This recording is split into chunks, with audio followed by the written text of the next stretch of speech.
नमस्ते, सत श्री अकाल। आप सबका स्वागत है द फ्रीलांस शो टीएफएस में। आज हमारे साथ जो शख्सियत हैं उनको किसी परिचय की जरूरत ही नहीं है, क्योंकि वो ऐसी शख्सियत है जिनकी ब्लड में, जिनके खून में राजनीति शुरू से ही, बचपन से ही बसी हुई। और वो क्या चाहते हैं, वो गंगानगर के लोगों का कैसे सेवा करना चाहते हैं, वो उन्होंने आज हमारे को पॉडकास्ट में बताया। उन्होंने अपनी कुछ पीड़ाएं, जो उनको लगा, जो उनको दर्द से, जो उनको लग रहा है कि भी ये गलत हो रहा है, उसके बारे में भी हमारे को बताया। क्यों वैभव? बिल्कुल जी। जो आज हमारे साथ हैं, जिनका नाम आप सब जानते हो, राधेश्याम गंगानगर, उनके बेटे वीरेंद्र राजपाल जी हैं। और आप सब ये जानते हो और सुनते भी आए हो, कहते हैं कि राधेश्याम गंगानगर जी ने गंगानगर को बहुत कुछ दिया। लेकिन आज इस पॉडकास्ट के बाद मैं कहता हूँ कि हमें वीरेंद्र जी ने बहुत कुछ दिया। एग्जैक्टली। जो तो जो बातें हम आज इस पॉडकास्ट में रिवील करेंगे, वो आपने पहले नहीं सुनी होंगी, क्योंकि ये बातें बहुत पुरानी हैं। और जैसे जैसे समय बीतता गया, लोग इन बातों को भूल भी गए, लेकिन इन बातों को हमने पॉडकास्ट के माध्यम से पहुंचाया है आपकी तरफ से। तो हम चाहते हैं कि इस पॉडकास्ट को आप पूरा देखिएगा और वीरेंद्र राजपाल जी की बातों को पूरी तरह से सुनिएगा, क्योंकि उनके मन में एक पीड़ा है और वो उस पीड़ा को उन्होंने आज हमारे पॉडकास्ट में रखा, और वो एक जस्टिफाइड पीड़ा भी है। तो हमारे इस चैनल को, जो कि यूट्यूब पे है, द फ्रीलांसर शो, उसको सब्सक्राइब कीजिए, बेल आइकन के बटन को दबाइए और देखते रहिए द फ्रीलांसर शो।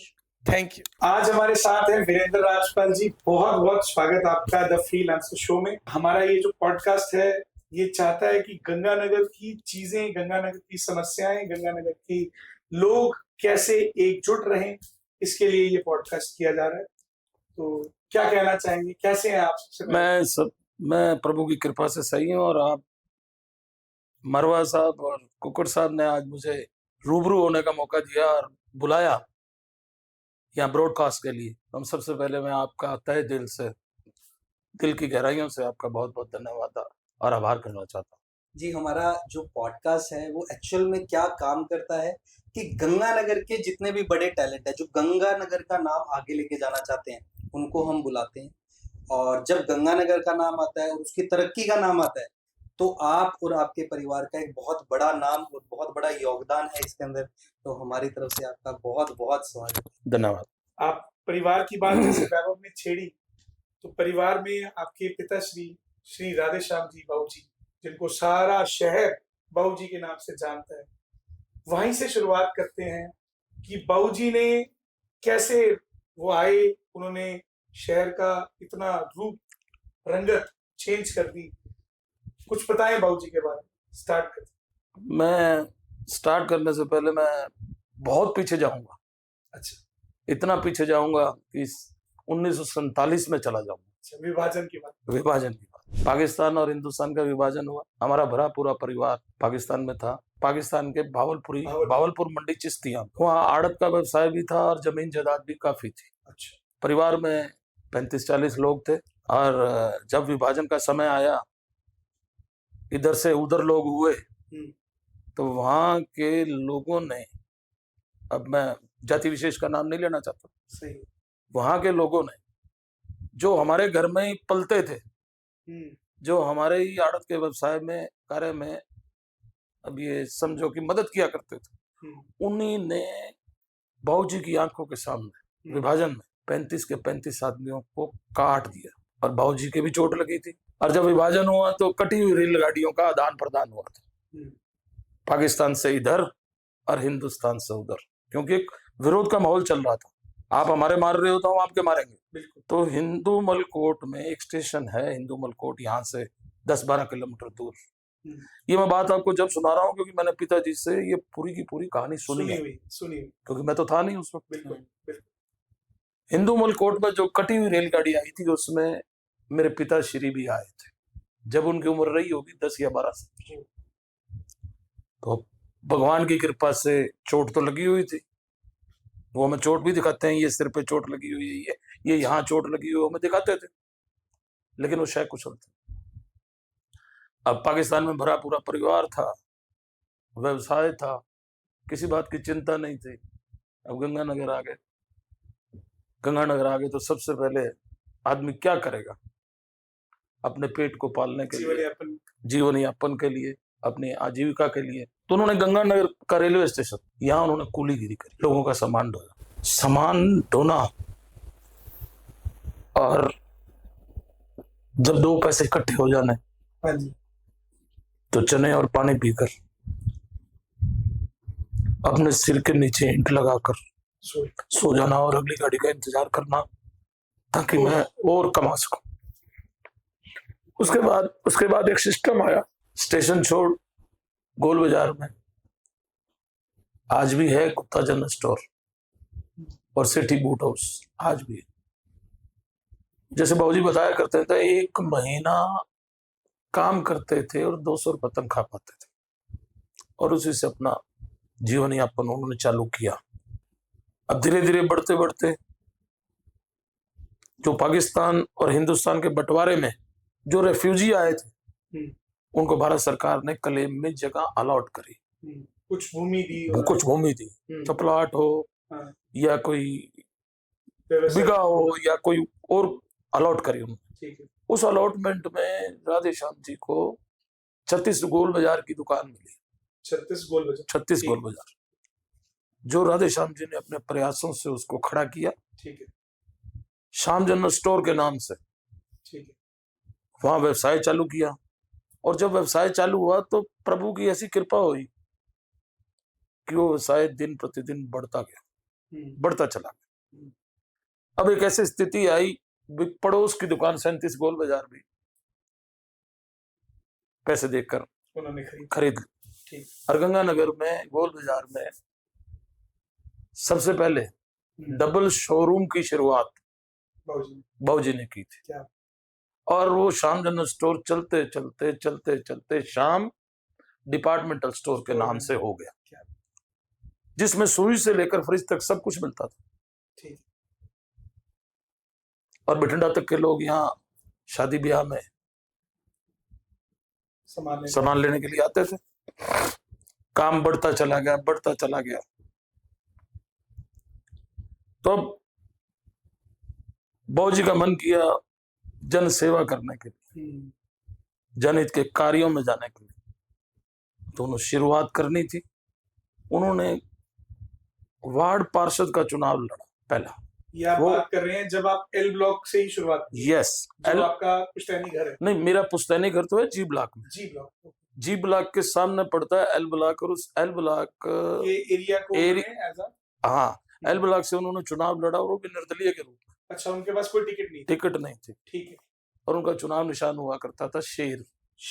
क्या? तो जब हम छोटे छोटे थे, ज्यादा बड़े उम्र के तो नहीं थे, हम भी माइक पे नारे लगाया करते थे।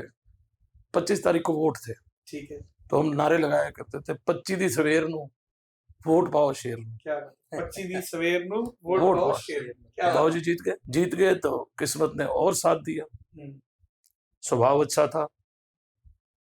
नगर परिषद में उपाध्यक्ष के रूप में भी बाबूजी उसी कार्यकाल अब वक्त ने फिर बाबूजी का साथ दिया।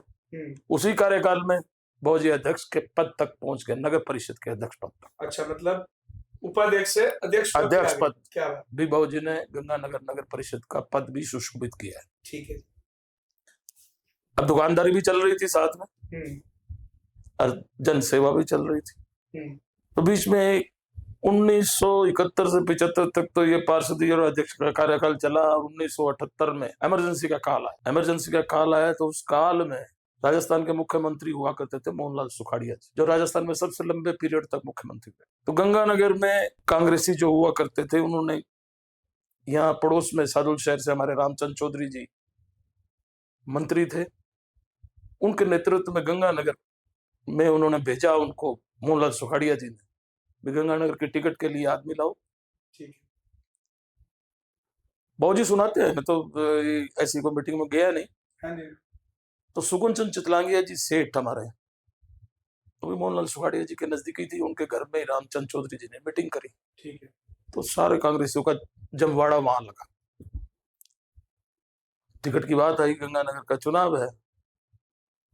तो अधिकांश लोग जो वहां कांग्रेसी बैठे थे उन्होंने टिकट लेने से मना कर दिया, क्योंकि इमरजेंसी इमरजेंसी का काल टाइम था, तो कांग्रेस का उस समय थोड़ा सा बैक फुट पे चल रही थी। यस। ठीक है, बाबूजी भी उस मीटिंग में थे। ठीक है। बाबूजी ने खड़े होकर कहा था, हारूं चाहे जीतूं, मैं आप अगर टिकट मुझे को दोगे तो मैं चुनाव में मैं जाऊंगा। बाबूजी को टिकट मिली केदार जी के सामने। हालांकि केदार जी के सामने आज तक जिसने भी चुनाव लड़ा वो हारा नहीं, जमानत जब्त हुई। लेकिन हारा नहीं, जमानत जब्त हुई। सही है। बाबूजी को टिकट मिली तो बाबूजी ने इलेक्शन फाइट किया। तो ये बड़ा एक सुखद अनुभव रहा, क्योंकि बाबूजी नगर परिषद के अध्यक्ष रहे हुए थे, कार्य किया हुआ था। तो बाबूजी ने उनके समकक्ष वोट पाए और 12,200 या 12,600 से हारे। अच्छा। पहले व्यक्ति की आप ये समझो भी जमानत में थी केदार जी के साथ। ठीक है। अब सिलसिला चालू हो गया, 1980 आ गया। ठीक है।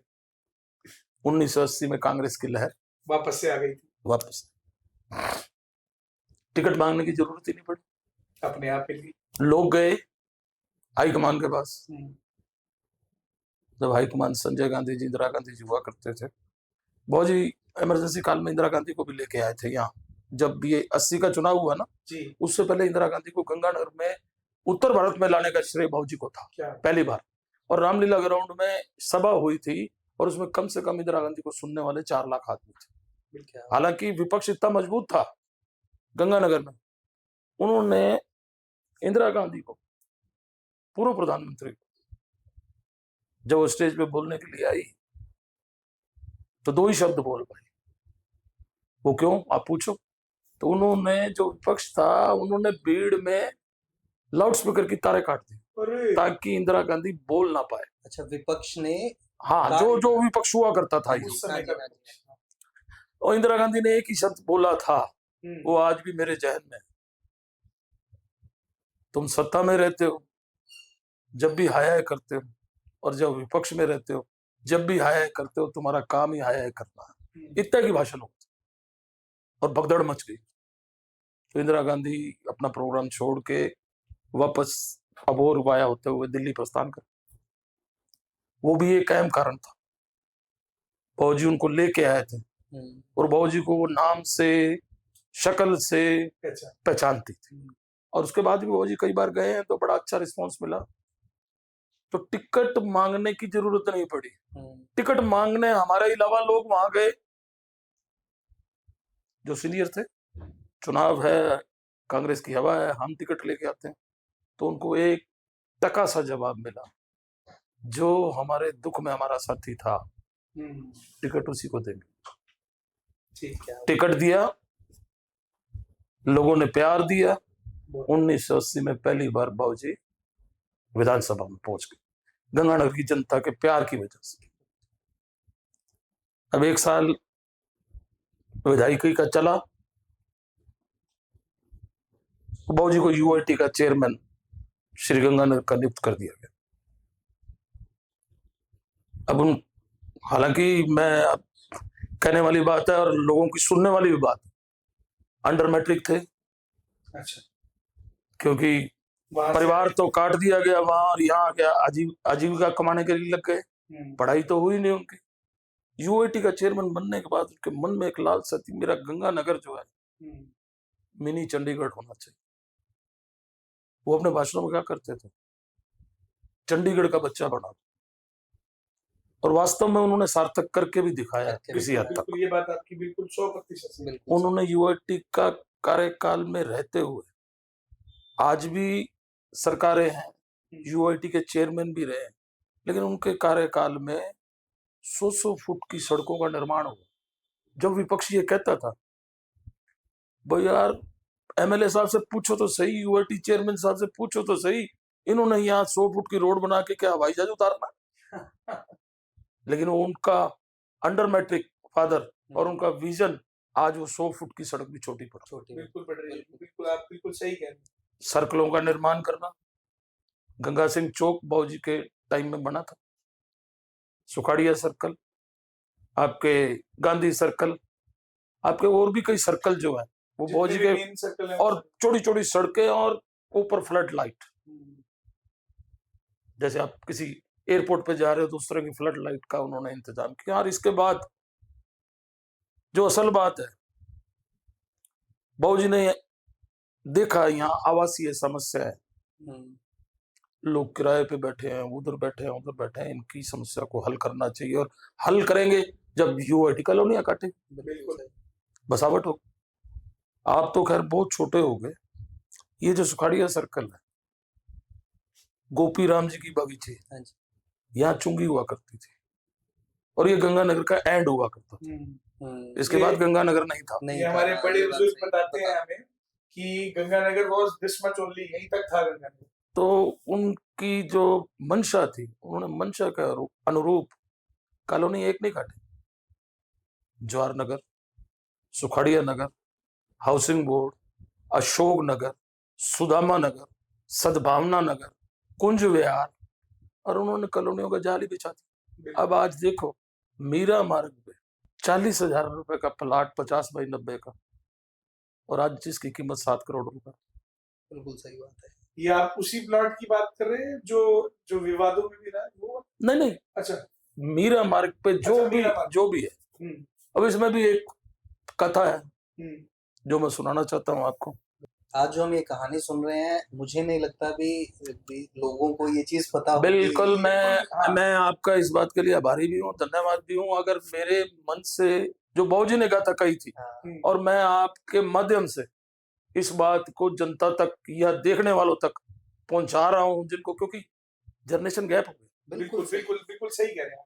जो पुराने लोग थे वो तो जानते हैं, नए लोगों को पता ही नहीं सुखाड़िया नगर किसने बसाया है, सुखाड़िया सर्कल किसने बनाया, गंगानगर निर्माण किसने किया। लोगों को ये पता ही नहीं है कि गंगानगर को गंगानगर बनाया किसने है।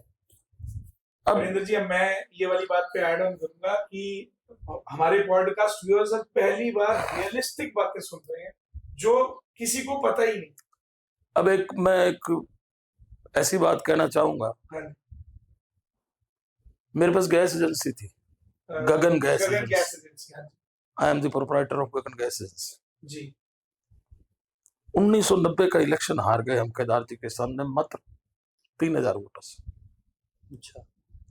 जब मेरे गैस कनेक्शन हुआ करते थे 6465, ठीक, घर में चर्चा चली, तेरी एजेंसी की वजह से हार गए, क्योंकि गैस एक उस टाइम बहुत ज्यादा एसेंशियल कमोडिटी है। बिल्कुल है, जिसको नहीं मिलती थी नाराज। और उन दिनों में बैकलॉग भी चला करते थे, आजकल तो बैकलॉग है नहीं। आजकल तो आप उपलब्ध है, आपको 1 साल के लिए 12 सिलेंडर मैंने आप इकट्ठे ले लो, साल में ले लो। बिल्कुल सही है। गैस एजेंसी को हमने डिस्पोज ऑफ कर दिया।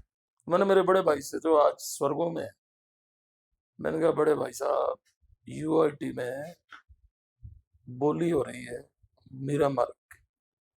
अच्छा, तो अपने इस 82 जी ब्लॉक में 25 बाई 50 के मकान में सारा कुनबा ही बैठा, पूरा जॉइंट फैमिली, और ये कमर्शियल हो रहा है।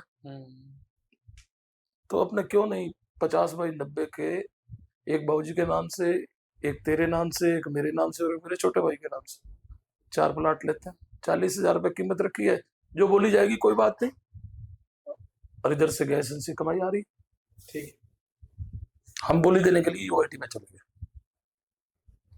बाबूजी चेयरमैन, बार पार्क में 400-500 लोगों का जमवाड़ा था, जो इधर लोग बसना चाहते थे, बोली में हिस्सा देना चाहते थे। 10,000 रुपये हम जमा करा के बोली लोगों के बीच में बैठ। जब एएन हुआ करते थे ज्ञान गुप्ता जी, उन्होंने आके पूछा आप क्या कर रहे हो यहाँ बैठ के? तो मैंने कहा प्लाट लेने आए हैं जी, बोली देने आए। उसने कुछ नहीं कहा, वो सीधा चैम्बर में बाबूजी के पास चला गया। दोनों तो आए बैठे हैं बोली देने के लिए, वही बुला के ला। बाबूजी के चैम्बर में गए, ऑफिस में, उसके अंदर एक चैम्बर हुआ करता था, मेरे को आज भी ध्यान है, इसी तरह का कमरा था। बाबूजी ने हम दोनों को अंदर लेके चिटकनी लगा दी। डर तो हम गए। अब चिटकनी उन्होंने लगा ली तो बोले कट्ठे रहना पसंद नहीं है कि कट्ठे दुख सुख नहीं कट्टे जाते थोड़े को, तुसी बोली देना है। भाजी कमर्शियल एरिया है, अभी कौन सा अपने जा रहे हैं और अभी कौन सा मेरा मार्ग पे प्लाट बन रहे हैं, अभी सड़कें नहीं बसावट बनी, हुई कहाँ है? बसावट ही नहीं हुई, बिल्कुल। अपने नहीं लेना। हम्म, मैं यूआईट दा चेयरमैन हाँ, कल नु थोड़े नाम प्लाट जाएगा तो मीडिया में जनता में क्या बात जाएगी, इन्होंने अपने घर वालों को बंदर बाट कर दी। मैंने बाबूजी को कहा, मैं कहा बाबूजी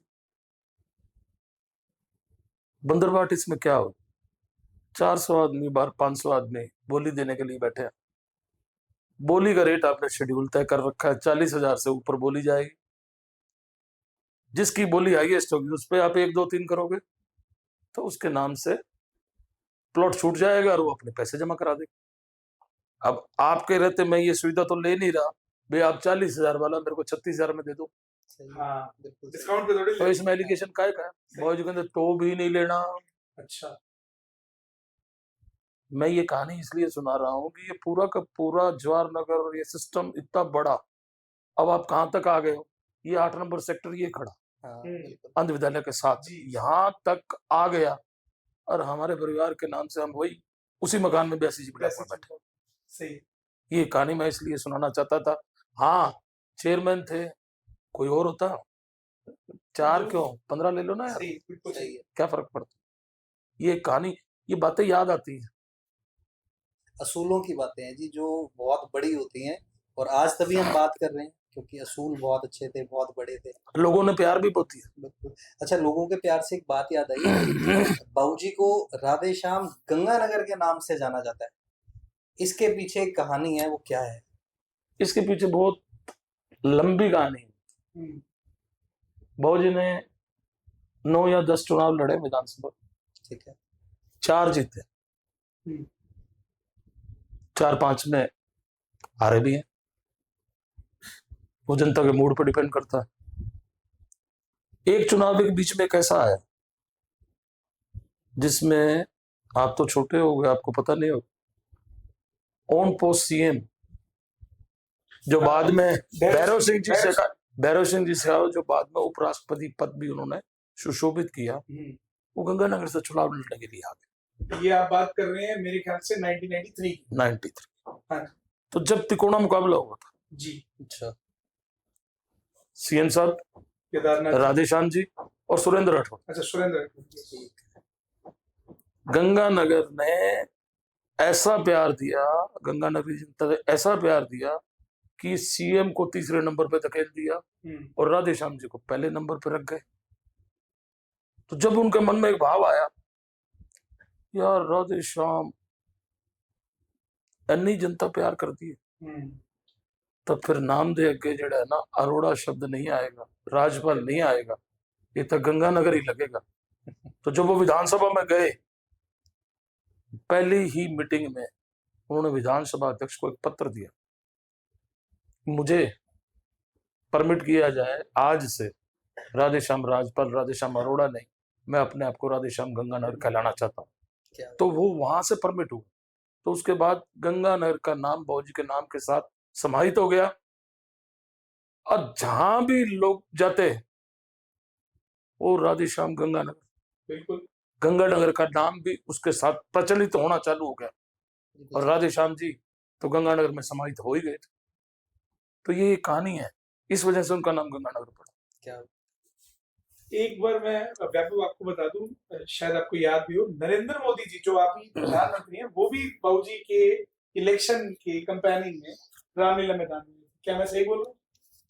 ये बिल्कुल सही है। अब जो हम वो इलेक्शन हार गए थे, लेकिन मोदी जी को प्रधानमंत्री का कैंडिडेट हाई कमान ने घोषित किया जी। उस टाइम वो गुजरात के सीएम थे। तो जब उनकी, वैसे तो आज भी पॉपुलैरिटी बढ़ती चली जा रही है और बहुत ज्यादा है, मैं भगवान से प्रार्थना करूंगा भाई और पॉपुलर हूं, विश्व गुरु की श्रेणी में आ जाए हमारा भारत। उस वक्त प्रोग्राम मांगा गया, गंगानगर की जनता कहती थी भी मोदी जी को लाओ, मोदी जी को लाओ, मोदी जी को लाओ। निवेदन किया गया तो उन्होंने हमारा निवेदन स्वीकार करा। हमने पैरामीटर्स जो भी होते हैं, राजस्थान जो भी यहाँ संगठन था उसको पत्र लिखा भी, यहाँ मोदी जी की डिमांड है, आप इसका प्रोग्राम बनवाई। उन्होंने उसका प्रोग्राम तय करवाया, गंगानगर में भी आए, उन्होंने भाषण भी दिया, संयोगवश है अपने हार गए। ये ऐसा चलता रहता है, कभी हार है, जीत तो कभी चलती रहती है, कभी कभी है, हार होगी, कोई 100% कभी कोई जीतता नहीं और 100% कभी कोई हारता है। हारता है। ये तो बात सही। आए थे बिल्कुल, उनके साथ संबंध भी अच्छे रहे, नाम से परिचित थे। वसुंधरा जी के साथ भी बाबू जी का बहुत अच्छा रिश्ता है कि भी वो कहते हैं कि वसुंधरा जी वो हर बार मतलब अपने भाई की तरह ट्रीट करती थी। वसुंधरा जी 2 टर्म मुख्यमंत्री रही जी 10 साल। और वो जननायिका है, बिल्कुल। और उन्होंने राजस्थान को ऊपर ले जाना, राजस्थान का नाम एक शिखर तक आए, जी तो उन्होंने अपने प्रयासों से राजस्थान का नाम ऊपर करने की हमेशा ही कोशिश की, और उनके कार्यकाल में राजस्थान का नाम सुनहरी अक्षरों में लिया जाता था। जी आज वो नहीं है। बाबूजी के साथ उनका प्यार बहुत जबरदस्त था। हालांकि जब भी राखी वाला दिन आता था तो एक राखी उनकी तरफ से आया करती थी। अब भी स्नेह है, मैं उनको अपनी गुरु मानता हूँ, मैं मिलता हूँ, जुलता हूँ। कई बार ऐसा हो जाता है कि हमें डांट डपट भी पड़ जाती है, अच्छा। तो हम मिलते रहते हैं। अपने गुरु हैं, अपने नेता हैं, हम मिलते रहते हैं। बहुत अच्छी नेता है। और मैं तो यह यूं कहूंगा कि बीजेपी में भैरव सिंह शेखावत के बाद अगर कोई राजस्थान में नेता है, आप वो भैरव सिंह जी के बाद एक जन नेता है। आप गांव के कोने तक चले जाओ, दूर दराज चले जाओ, तो इनके फॉलोअर मिलेंगे ही मिलेंगे, कहीं 2 मिले, कहीं 100 मिले। तो ये होता है एक जन नेता की परिभाषा जो इनके साथ जुड़ी हुई।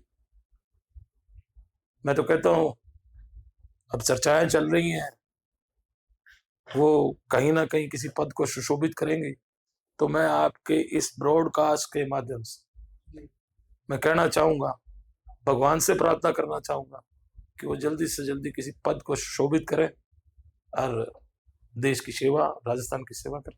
चलिए, हालांकि मैं आपसे ये पूछना चाहता था कि बाबूजी ने गंगानगर को क्या क्या दिया, उसमें जो 2-3 चीजें आपको लगे, पर आपने इतना कुछ बता दिया। नहीं, अभी पेंडिंग है, अभी बहुत कुछ है, अभी इतना कुछ है। अगर मैं बताने के लिए बैठूंगा तो अपने ब्रॉडकास्ट का टाइम निकल। अब मैं मोटी मोटी चीज बता देता हूँ आपको। और किसानों के पानी की समस्या हमेशा रहती थी। हाँ, पंजाब के साथ आज भी है। यस। अशोक गहलोत की सरकार थी तो बाबूजी एक प्रोजेक्ट लेके आए गंग नहर की मरम्मत का। ठीक। बाबूजी ने प्रोजेक्ट बना के अपने सीएम को भेजा। बाबूजी एमएलए हुआ करते थे। 446 करोड़ रुपए का, भले जमाने में 446 करोड़ जो आज 4000 5000 करोड़ के बराबर हो। बाबूजी ने उनका एक जीवनदायिनी है किसानों के लिए, गंगानगर के लोगों के लिए, क्योंकि अगर किसानी नहीं होगी, किसान को पानी नहीं मिलेगा, तो उन्नति तरक्की कैसे होगी। बाबूजी दबाव देखकर बाबूजी ने प्रपोजल दिया, आपके पास पैसे नहीं है तो मैं आपको प्रपोजल भी देता हूं, कृषि उपज मंडी जिसमें किसानों से मंडी टैक्स लिया जाता है, वहां करोड़ों रुपए का टैक्स पड़ा है। किसानों वाला पैसा किसानों के ही काम आएगा। तो उन्होंने 446 करोड़ रुपए का प्रोजेक्ट पास किया। जब ये नजदीक का सारा एरिया निहाल हो गया था, जब उसकी रिपेयर और वो मेंटेनेंस हुई थी, वो काफी टाइम की बात है। अब फिर उसमें इसी तरह की प्रॉब्लम्स है, क्योंकि जो पानी नहर में आना चाहिए वो उतनी नहर पानी झेल ही नहीं पाती, टूट जाती है, या पीछे पंजाब के किसान वो लगा लेते हैं बीच में अपने पाइप वगैरह और वो पानी को खराब करते हैं। तो किसानी सबसे पहले है, ये पानी की समस्या जो है वो 446 करोड़ रुपए का प्रोजेक्ट, वो एक ड्रीम प्रोजेक्ट था बाबूजी का। नाथावाली में 55 करोड़ रुपए से पूरे गंगानगर की वाटर सप्लाई के लिए एक वाटर वर्क्स का निर्माण। आपने देखा होगा जब से उसका निर्माण हुआ है तो कभी कोई छुटपुट घटनाएं ऐसी रही होंगी कि पानी की समस्या गंगानगर में रही होगी। पानी की समस्या गंगानगर में नहीं है। 200 केवीए का ग्रिड स्टेशन लेके आना रीको के लिए, वो भी उनकी प्राथमिकता थी। रीको की बसावट और रीको को लेके आना वो भी उनकी प्राथमिकता, उन्होंने किया। मंडी यार्ड उनकी देन, मोटर मार्केट उनकी देन। मैं उनकी देन तो कहूंगा नहीं, उन्होंने बहुत कुछ किया, लेकिन गंगानगर की जनता का जो प्यार और आशीर्वाद उनको मिला, मैं इसके लिए गंगानगर की जनता का तहे दिल से धन्यवाद देता हूँ।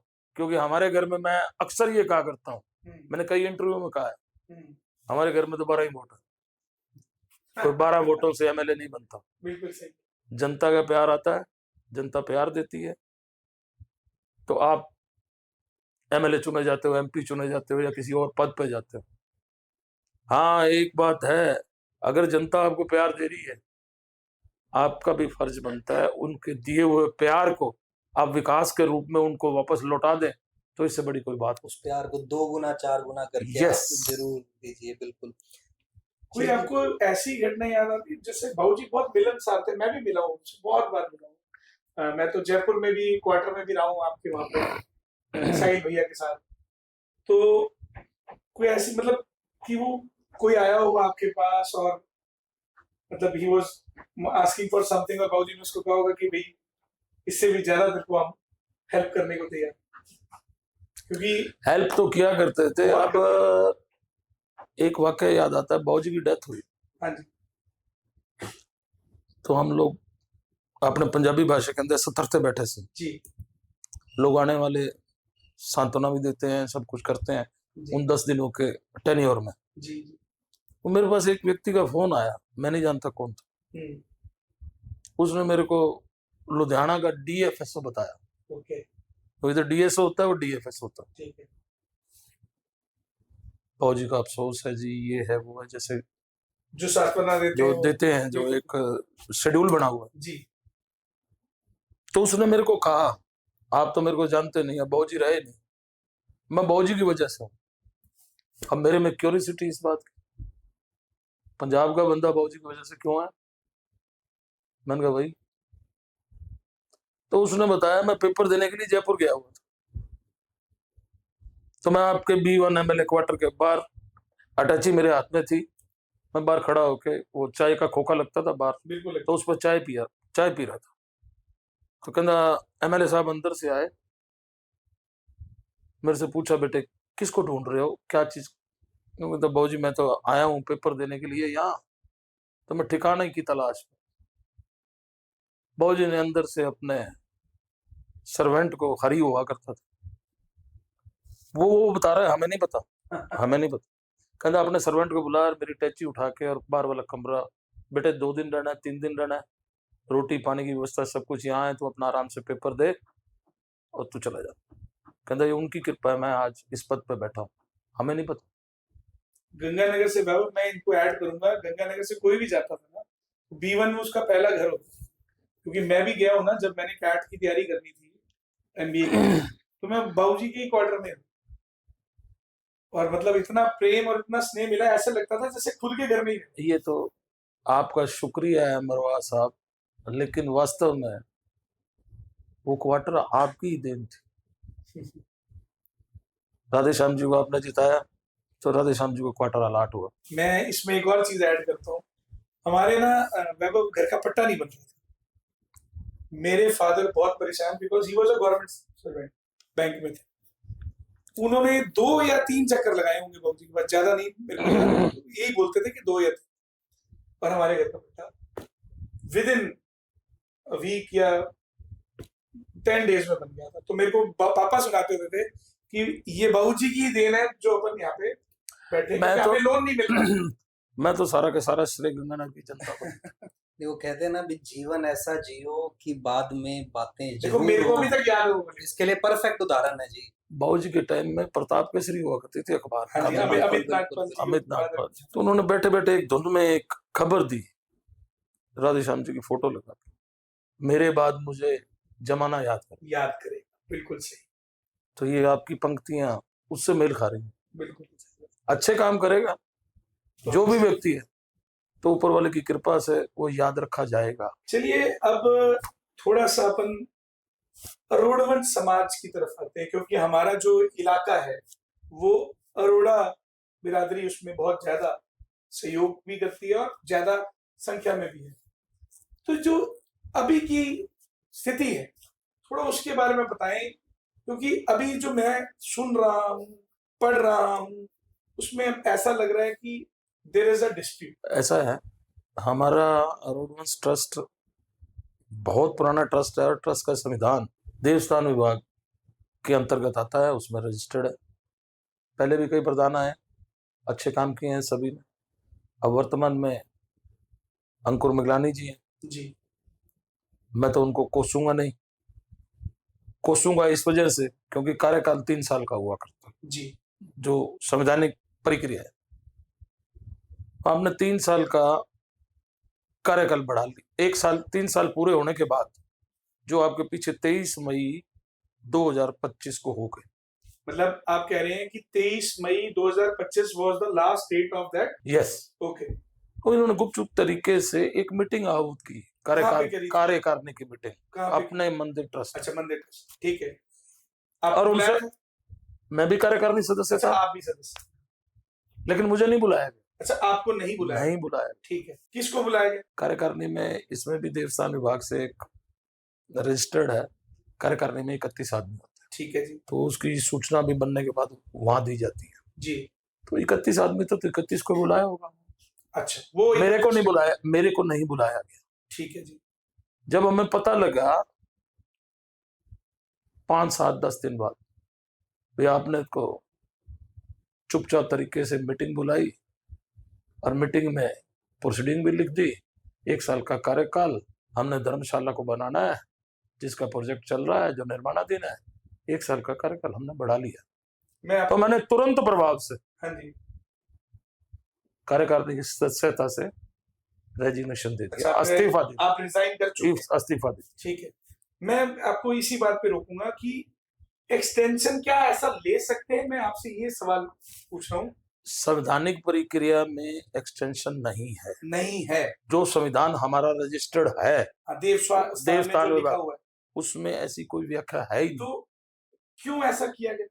अब ये क्वेश्चन जो वर्तमान में अध्यक्ष हैं इसका जवाब वही दे सकते। अच्छा, इसमें मैं आपसे एक चीज पूछना चाहूंगा, जैसे आपने बताया कि एक 3 साल का टेन्योर होता है।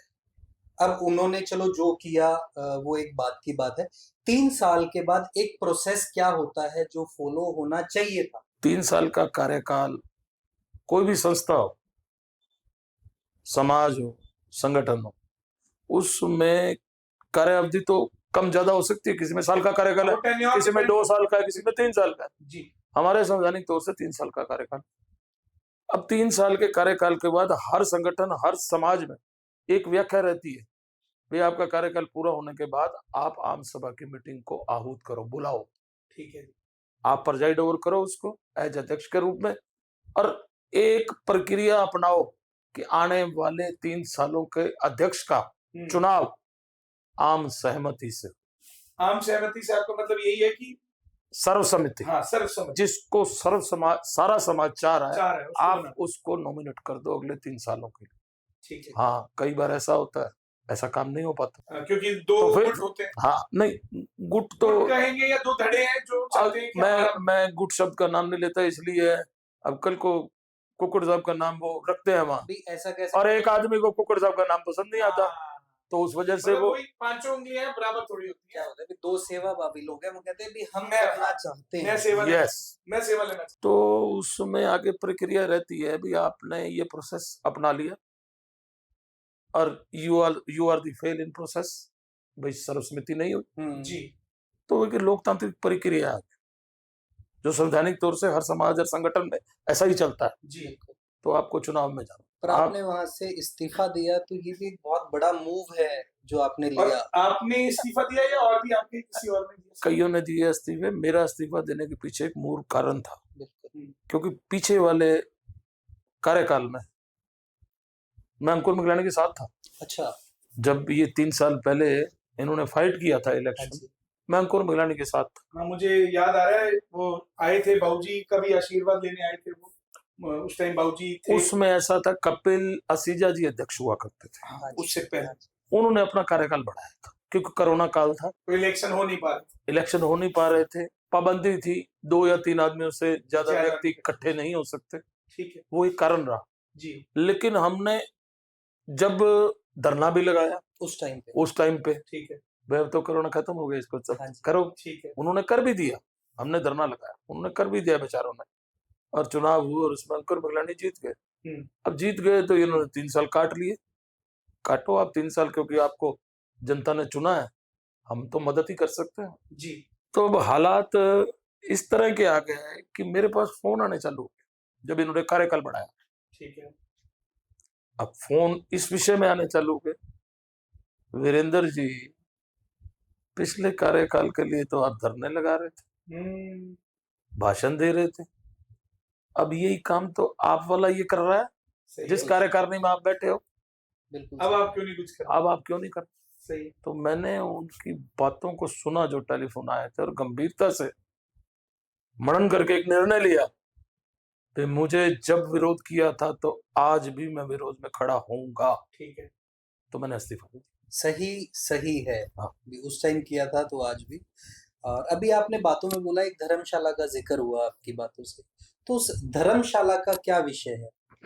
क्या वो बन गई है, क्या है, व्हाट इज द एग्जैक्ट, मतलब अभी क्या सिचुएशन? मैं इसी मुद्दे पे आता हूँ। पिछली बार चुनाव हुआ, अंकुर मिगलानी और मूलचंद घेरा, जी बिल्कुल सही, अंकुर मिगलानी 18 वोटों से जीत गए। जीत गए थे। हमने अंकुर मिगलानी की मदद करी थी, लेकिन दोनों कैंडिडेट का एक मुद्दा था कि धर्मशाला निर्माण, मैं बनूंगा तो धर्मशाला बनाऊंगा, मैं बनूंगा तो धर्मशाला। जी मैनिफेस्टो में था ये। हाँ मैनिफेस्टो में था, नहीं हर जगह मैनिफेस्टो अलग, एक मुद्दा यही था। हाँ भाई बेसिक ये था कि अरोड़वंश, वो मुद्दा इसलिए था क्योंकि हर अरोड़वंशी, हम बड़ी संख्या में यहाँ, बिल्कुल, हम विधानसभा क्षेत्र में 78-80 हजार, क्या हम अरोड़वंश ट्रस्ट में 15,500 के करीब आजीवन सदस्य हैं। बिल्कुल जी। तो एक बड़ी शिद्दत से रिक्वायरमेंट थी गंगानगर में, भाई धर्मशाला होनी चाहिए, क्योंकि नजदीक की मंडियों में चबीजा नगर ले लो, गजसिंहपुर ले लो, या रायसी नगर ले लो, सुटगढ़ ले लो, सब जगह धर्मशाला है। तो एक बड़ी शिद्दत से डिमांड थी भी धर्मशाला का निर्माण होना चाहिए। जी। अंकुर मिगलानी जीत गया, इनिशिएटिव लिया, धर्मशाला चालू कर। मैं यहाँ तक तो उसके पक्षधर हूँ भी, उन्होंने जो धर्मशाला का काम चालू किया है अच्छा किया, लेकिन इस काम को अंजाम किसने दिया? इस काम को अंजाम दिया ट्रस्ट को, धर्मशाला को दान देने वाले दानदाता। बिल्कुल,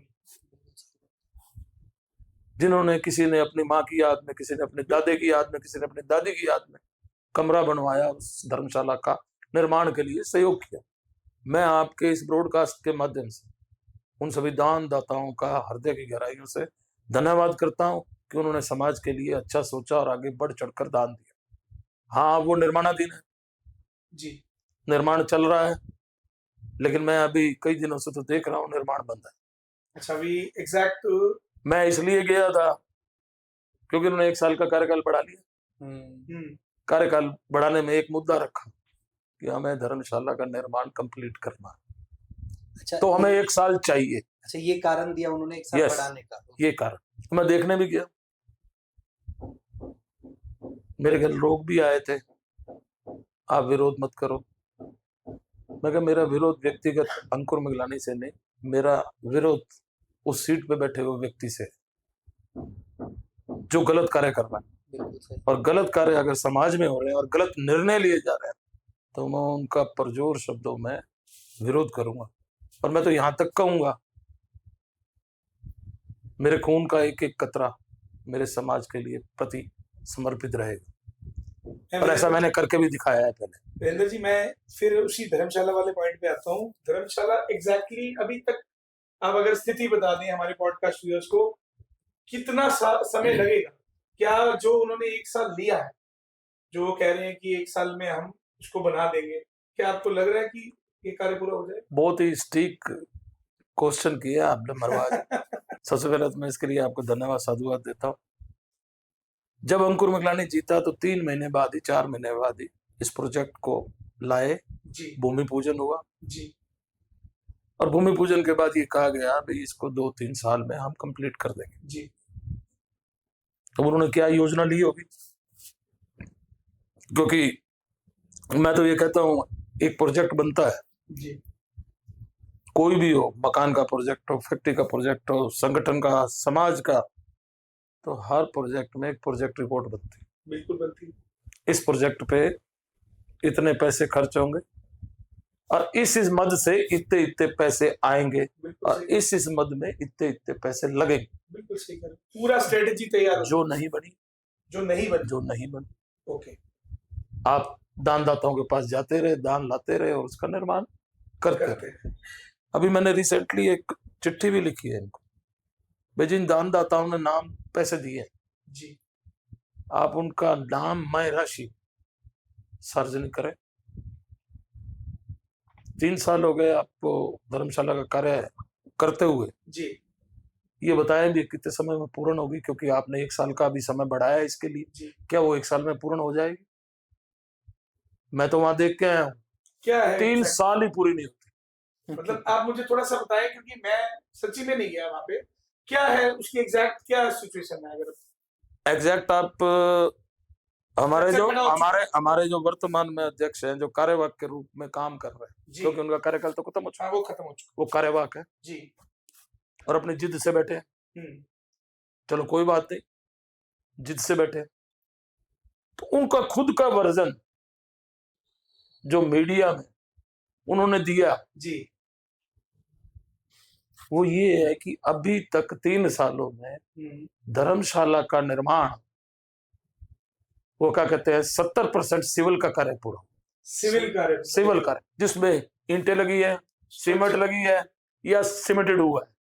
अच्छा, अब अब हाँ, अब अब आप 70% सिविल का कार्य आपने अभी पूरा किया है। पहले तो सिविल के कार्य को 30% में आगे ले जाइए, फिर आपकी फ्लोरिंग है, लाइटिंग है, सीलिंग है, फर्नीचर है, लेट बाथ है, ये सारी चीजें, एसी है, ये सारी चीजों का कार्य करने में कितना समय लगता है? 25 बाई 50 का मकान बना लो आप, स्ट्रक्चर तो आपका 6 महीने में खड़ा हो जाएगा। लेकिन जब घर में लकड़ वाला मिस्त्री आता है, जब फ्लोरिंग चलती है, जब सीलिंग चलती है, जब इलेक्ट्रिक का काम होता है, टाइम उसमें लगता है। बिल्कुल। तो वीरेंद्र जी, ये अगर मैं इसको ऐसे कहूँ कि ये सिर्फ एक उनकी एक सोच थी कि भाई वो एक्सटेंशन लेना चाहते थे, तो उन्होंने ये एक्सक्यूज ले लिया। यस, ये एक बहाना बनाया, एक्सक्यूज ले लिया। तो अब आप क्या कर रहे हैं? What is your next step? Like अगर आप, मैं पॉडकास्ट व्यूअर्स जानना चाहते हैं कि वीरेंद्र जी अरुणवंश समाज के लिए और क्या करना चाह रहे हैं, मतलब उनका विजन क्या है अरुणवंश समाज के? मेरा विजन समाज के साथ है और समाज में मेरा समाज तरक्की करे, उन्नति करे और मेरे समाज के ट्रस्ट, जो ये ट्रस्ट बना हुआ, जी, अगर अध्यक्ष कोई गलत कार्य करता है, उसकी कार्यकारिणी कोई गलत कार्य करती है, तो मैं आपके ब्रॉडकास्ट के माध्यम से कहना चाहूंगा, ठीक है, गंगानगर के समस्त अरुणवंशियों को और जो आजीवन सदस्य, आइए खुल के विरोध कीजिए। विरोध राजनीति में या समाज में खुल के करना चाहिए। बिल्कुल सही है। तलवे चाटने वालों की पों भरा कभी नहीं होती। इसमें एक चीज ऐड करूंगा, जो एक लेखा जोखा होता है, जिसको अपन बोलते हैं कि मैंने समाज के लिए ये इकट्ठे किए थे, ये मैंने इस कार्य में लगाए। जैसे आपके समाज में मैंने आउटसाइडर होते हुए देखा है, स्कूल एक चल रहा है, बाहर की दुकानें हैं, कॉलेज है, और भी मेरे ख्याल से बहुत सारे प्रोजेक्ट है, वहां से आमदन होती है। वो आमदन कहाँ लगी? क्या प्रॉफिट में जा रहा है, लॉस में जा रहा है? ये क्या उन्होंने अभी तक सार्वजनिक कर दिया है या it is on the other side? मैं अभी इंटरव्यू, ये ब्रॉडकास्ट के थोड़ा सा पहले वाले शब्दों में जाऊंगा। जी बोलिए। 3 साल का कार्यकाल खत्म हो चुका। 3 साल का कार्यकाल, जी, आम सभा की मीटिंग, जी, आम सभा में प्रथम जो चीज रखनी होती है, जी, वो 3 सालों का आय व्यय का ब्यौरा, लेखा जोखा जिसको कहते हैं। जब आम सभा की मीटिंग ही नहीं हुई तो ब्यौरा आएगा कहाँ से? तो क्या समाज को, लोगों को ये नहीं लग रहा कि ये क्या हो रहा है हमारे साथ? समाज के लोग चुप पता नहीं क्यों बैठे। वही मैं आपसे पूछ रहा हूँ ना, जैसे आपको जब गलत हो रहा है, हाँ जी, तो गलत का विरोध करिए। आपने देखो विरोध किया, आपने रेजिग्नेशन दिया, आप विरोध कर रहे हैं, आज पॉडकास्ट पे भी खुलकर विरोध कर रहे हैं, but why the other people? वो क्यों नहीं आ रहे? क्यों नहीं लेखा जोखा मांगा जा रहा? क्यों नहीं इसको किया जा रहा? अब ये तो उनका मन ही कह सकता है। कई बार ऐसा होता है, जो लोग चुप बैठे हैं वो ये देखते हैं, यार वीरेंद्र कर रहा है ना, हाँ, मैं इसके साथ हूं। कुकुड़ कर रहा है ना, मैं इसके साथ हूँ। और ये उनकी मन में एक परिभाषा आ जाती है, आशा आ जाती है, भी जो कर रहा है वो सही कर रहा है। आने वाले वक्त में अगर ये अच्छा काम करेगा तो अच्छी सेवा करवाए। तो कई चुप होने के 100 कारण होते हैं, कई लोग सामने नहीं आना चाहते। हम लोग खुल के सामने आए हैं क्योंकि हम पहले भी सामने थे, तो हमें अब जवाब देना पड़ रहा था, भाई अब आप क्यों नहीं आ रहे।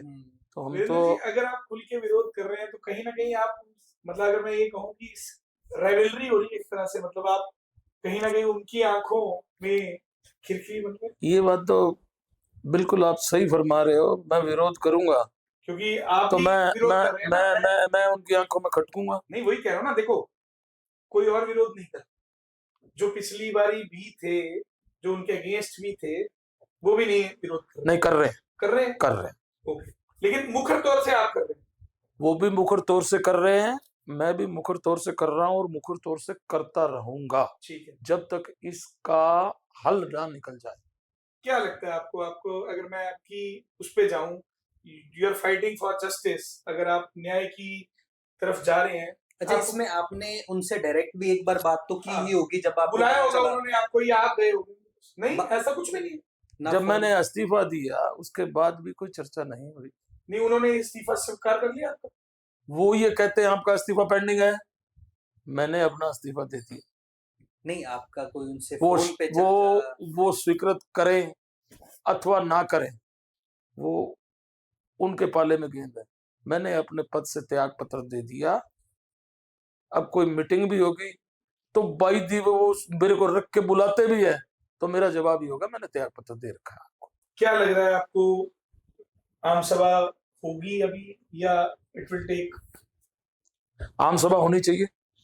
मैं तो इस ब्रॉडकास्ट के माध्यम से कहना चाहूंगा, अंकुर भाई अभी भी समय है, कार्यकाल आपका पूरा हो चुका, उसके ऊपर भी आपने 3 महीने और ले लिए जी। तो मैं ये कहूंगा कि आपको गद्दी छोड़ देनी चाहिए और आने वाले व्यक्ति को, हमारे समाज में कई व्यक्ति ऐसे हैं जो कार्य करने में, समाज की सेवा करने में सक्षम है, उनको आगे आने देना चाहिए। यही सोच के अगर आप गद्दी पे बैठे रहोगे कि मैं ही हूं, मैं ही धर्मशाला का कार्य पूर्ण करूंगा, इसका मतलब समाज में एक संदेश जा रहा है कि अब समाज में कोई ऐसा दूसरा व्यक्ति नहीं है आपके अलावा जो इस काम को निष्पादित कर सके, पूरा कर सके। तो अगर मैं एक हाइपोथेटिकल सवाल लेता हूं कि अगर चुनाव होते हैं तो क्या आप चाहेंगे कि आप अरुण वंश की समाज की सेवा के लिए? मैं इस क्वेश्चन का जवाब थोड़ा सा आपने किया तो है, लेकिन मैं इसको थोड़ा सा सुधारूंगा। हाँ जी।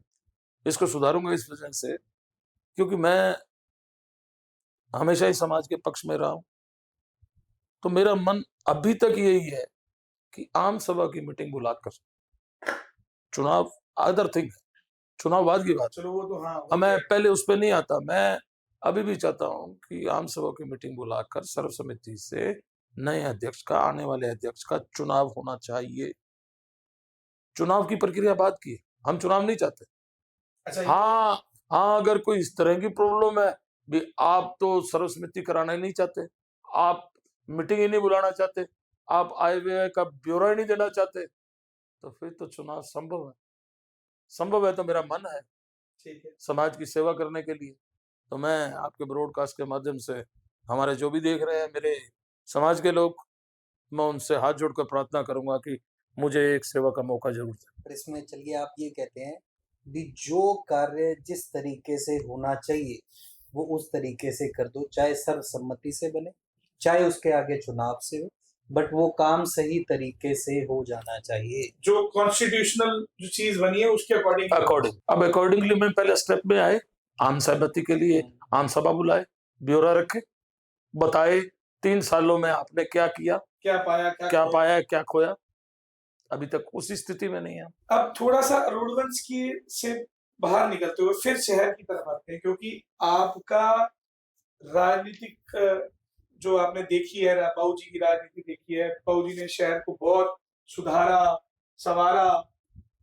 व्हाट यू थिंक, मतलब आपको क्या लगता है कि शहर में क्या कमी है और शहर को क्या चीज की अभी सख्त जरूरत है? मरवा जी, कुक्कड़ साहब, आपका क्वेश्चन बड़ा ठीक है, लेकिन इसका आंसर देने के लिए मैं अधिकृत नहीं हूं। लेकिन फिर भी आपने अगर क्वेश्चन पूछा है तो कहते हैं जहां भी ब्रॉडकास्ट में जाओ, इंटरव्यू में जाओ, आप किसी बात को टाल नहीं सकते। एक आपको शहरवासी होने आपको के हिसाब आपको देना पड़ता है, उसका हाँ, जवाब देना पड़ता है। बिल्कुल सही, बिल्कुल। अदरवाइज देखने वाला व्यक्ति और पूछने वाला व्यक्ति वो ये सोचता है यार ये तो टाल गया बात को। मैं शहरवासी होने के नाते, एक मतदाता गंगानगर का होने के नाते, ये क्या होना चाहिए गंगानगर में, क्या पर्याप्त ऐसी कोई मूलभूत सुविधाएं आनी चाहिए गंगानगर में, मैं उस बात के लिए चर्चा कर सकता हूं। और वो चर्चाएं, सबसे बड़ा काम गंगानगर के लिए पानी निकासी की योजना। बहुत बरसात आती है तो घरों में पानी घुस जाता है। अब निचली बस्तियों का तो हाल ही खराब है। जहां राधे श्याम जी का निवास है, वैसे जी ब्लॉक, जी, मैंने उस घर में 1.5 फुट पानी देखा है। वॉशिंग मशीन तैरते हुए देखी है, जूते तैरते हुए देखे हैं। और ये पहले 2 साल पहले भी हुआ था जी, और अब भी देखा है। अच्छा, इस बार भी देखा है। तो सबसे पहले ये पानी निकासी की समस्या का समाधान होना चाहिए। ये सबसे एक प्राइम बात है। 2 साल पहले गंगानगर की जनता ने बीजेपी के प्रतिनिधि को यहाँ से एमएलए बनाया। वो अपना अच्छा काम कर रहे हैं, उन्होंने अच्छा काम किया भी है। इस समस्या के लिए वो समर्पित भी हैं। उन्होंने पास खड़े होकर जो लोगों ने अवैध निर्माण कर रखा था, अतिक्रमण कर रखा था, जिसकी वजह से नाले नालियों की सफाई नहीं होती थी, तो उन्होंने पास खड़े रह के तुड़वाए। मैंने देखा ये ऐसा काम पहले अशोक चांडक जी ने भी किया था कोरोना काल में जी। लेकिन अब तो एक हद की सीमा हो गई कि जयदीप बयानी ने ये तक कह दिया, वोट मत देना, ये काम मैं करके रहूंगा। ये सारे शहर ने देखा है और देखा है। तो मैं इसके लिए उनको साधुवाद भी देना चाहता हूँ। वो इस काम के लिए प्रति समर्पित है और अब ये काम उन्होंने और किया है। जो ये 15 अगस्त को उन्होंने पॉलिथीन मुक्त गंगानगर, देखो इनिशिएट बहुत अच्छा लिया है, गंगानगर समय लगता है, समय, हर बात को समय लगता है। कोई ये नहीं है कि जल्दी हो कोई जाएगा, चुटकी बजाओ और कोई काम संभव नहीं होता। आप भगवान से भी चीजें मांगते हो तो तुरंत नहीं मिलती, उसका भी प्रोसेस रहता है। मैंने इंटरनेट पे खुद देखा 15 अगस्त के बाद एक बंदे ने पोस्ट डाली कि ये क्या बात हुई, सबको मिल रही है थैलियां, हर जगह मिल रही है। मैंने उस पे नीचे एक चीज लिखी, मैंने कहा आपने ली क्यों? ये तो हाथ से हाथ मिलाना पड़ेगा। देखो, एक प्रोसेस को चालू करने के लिए उस प्रोसेस में डीप जाना पड़ेगा। उन्होंने इसके लिए प्रतिबंध रखा, उन्होंने इसके लिए जुर्माना निर्धारित करवाया एमएलए साहब ने, और उन्होंने उसके बाद भी जूट के बैग बांटे। खुद बांटे किस लिए? भाई आप इसको त्याग दो जी, अगर कोई समर्थन नहीं है तो ये जूट का बैग तुम्हारे पास है यार, इसको लेके निकलो। आप लेके निकलोगे तो 4 आदमी आपको दिखेंगे, वो भी इससे प्रभावित हो। तो हाथ से हाथ जुड़ता है। उन्होंने अच्छा काम किया। ये भी एक समस्या का समाधान, उसके पीछे वो समर्पित तौर पे लगे हुए हैं। गंगानगर में सबसे बड़ी समस्या ट्रैफिक व्यवस्था, ये एक बड़ी समस्या है। ट्रैफिक व्यवस्था के में सुधार लाना अति आवश्यक है। और ट्रैफिक व्यवस्था में सुधार जब आएगा जब यहाँ पार्किंग की व्यवस्था होगी। आज गंगानगर में एक भी पार्किंग नहीं। आप सुव्यवस्थित शहर कोई देख लो, जयपुर देख लो, दिल्ली देख लो, चंडीगढ़ देख लो, चंडीगढ़ में तो ड्राइविंग लाइसेंस ही नहीं मिलता जब तक आपके पास पार्किंग की सुविधा नहीं। सही, बिल्कुल सही है। और वहां तो मैंने सुना है भाई आप किसी फ्लैट की रजिस्ट्री करा रहे हो तो भी वो मांगते हैं। एग्जैक्टली।